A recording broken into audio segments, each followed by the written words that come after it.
श्रीमन नारायण। दोस्तों, आज की वीडियो में हम मोक्षदा एकादशी की व्रत कथा सुनाने वाले हैं। इस कथा को सुनने मात्र से वाजपेय यज्ञ का फल मिलता है। यह व्रत मोक्ष देने वाला तथा चिंतामणि के समान सब कामनाएं पूर्ण करने वाला है। महाराज युधिष्ठिर ने कहा, हे भगवान, आप तीनों लोकों के स्वामी, सबको सुख देने वाले और जगत के पति हैं। मैं आपको नमस्कार करता हूँ। हे देव, आप सबके हितैषी हैं, अतः मेरे संशय को दूर कर मुझे बताइए कि मार्गशीर्ष एकादशी का नाम क्या है। उस दिन कौन से देवता का पूजन किया जाता है और उसकी क्या विधि है, कृपया मुझे बताएं। भक्त वत्सल भगवान श्री कृष्ण कहने लगे कि धर्मराज, तुमने बड़ा ही उत्तम प्रश्न किया है। इसके सुनने से तुम्हारा यश संसार में फैलेगा। मार्गशीर्ष शुक्ल एकादशी अनेक पापों को नष्ट करने वाली है।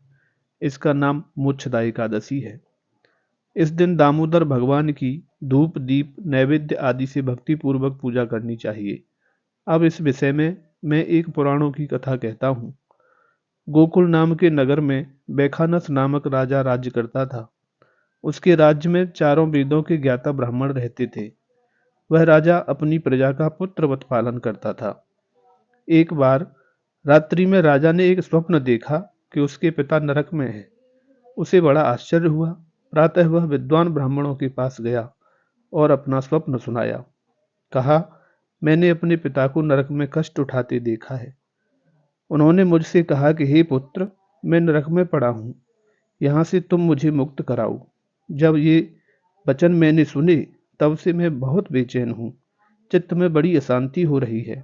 मुझे इस राज्य, धन, पुत्र, स्त्री, हाथी घोड़े आदि में कुछ भी सुख प्रतीत नहीं होता। क्या करूं? राजा ने कहा, हे ब्राह्मण देवताओं, इस दुख के कारण मेरा सारा शरीर जल रहा है।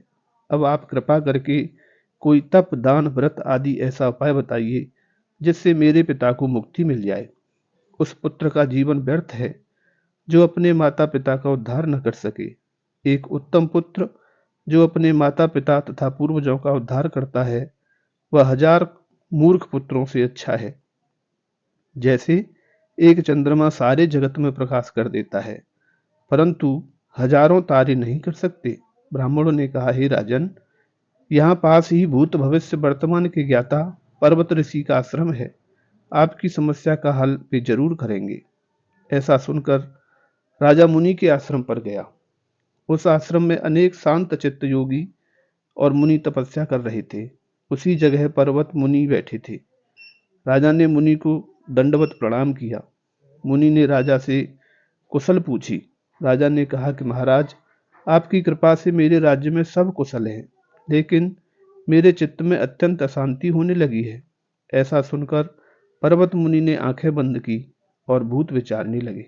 फिर बोले, हे राजन, मैंने योग के बल से तुम्हारे पिता के कुकर्मों को जान लिया है। उन्होंने पूर्व जन्म में कामातुर होकर एक पत्नी को रति दी, किंतु सौत के कहने पर दूसरी पत्नी को ऋतुदान मांगने पर भी नहीं दिया।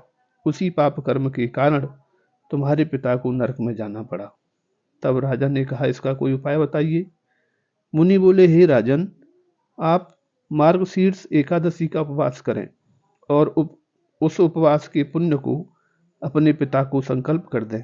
इसके प्रभाव से आपके पिता की अवश्य नरक से मुक्ति होगी। मुनि के ये वचन सुनकर राजा महल में आया और मुनि के कहने के अनुसार कुटुंब सहित मोक्षदा एकादशी का व्रत किया। इसके उपवास का पुण्य उसने अपने पिता को अर्पण कर दिया, जिसके प्रभाव से उसके पिता को मुक्ति मिल गई और स्वर्ग में जाते हुए वे पुत्र से कहने लगे, हे पुत्र, तेरा कल्याण हो। यह कहकर वह स्वर्ग चली गई। मार्गशीर्ष मास की शुक्ल पक्ष की मोक्षदा एकादशी का जो व्रत करते हैं, उनके समस्त पाप नष्ट हो जाते हैं।